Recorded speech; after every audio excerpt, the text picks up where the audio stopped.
क्या इंडिया ने एक बड़ा फाइनेंशियल मास्टर स्ट्रोक खेल दिया है? भारत ने ईरान से ऑयल खरीदा, लेकिन पेमेंट डॉलर में नहीं बल्कि युवान यानी चाइनीज करेंसी में किया गया, और यही इस पूरी खबर को बहुत बड़ा बना देता है।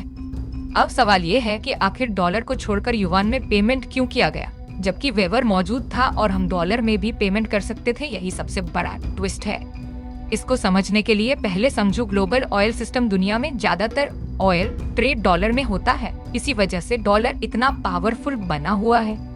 दूसरा है ग्लोबल फाइनेंशियल सिस्टम, जहां पर स्विफ्ट और IMF जैसे सिस्टम्स के जरिए US का कंट्रोल बना हुआ है। तीसरा है सैंक्शंस सिस्टम, जहां पर अमेरिका किसी भी देश को डॉलर सिस्टम से बाहर करके उसे ट्रेड से रोक सकता है, जैसे ईरान के साथ हुआ। अब आता है असली सवाल, इंडिया ने युवान क्यों चुना? पहला कारण US के कंट्रोल से बाहर रहकर पेमेंट करना, ताकि फ्यूचर सैंक्शंस का रिस्क कम हो सके।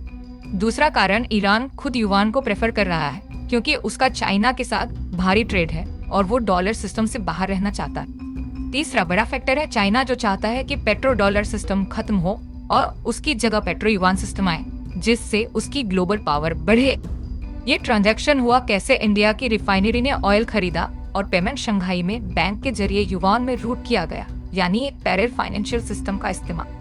इंडिया के लिए इसका फायदा क्या है? सस्ता ऑयल मिलता है, सप्लाई डाइवर्सिफिकेशन होता है और स्ट्रेटेजिक ऑटोनॉमी बनी रहती है, यानी हर देश के साथ बैलेंस बनाना। लेकिन इसका ग्लोबल इम्पैक्ट बहुत बड़ा है।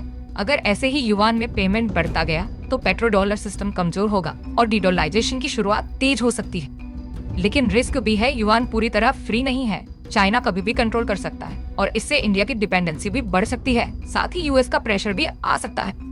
तो दोस्तों, ये सिर्फ ऑयल पेमेंट नहीं है, ये ग्लोबल फाइनेंशियल सिस्टम में बड़ा बदलाव है। अब आप क्या सोचते हो? क्या डीडॉलराइजेशन सच में शुरू हो चुका है? कमेंट में जरूर बताना, और ऐसे ही वीडियो के लिए फॉलो करना मत भूलना। दिल्ली GK और एग्जाम कंटेंट के लिए अभी फॉलो कर लीजिए और सीखने का सिलसिला जारी रखिए।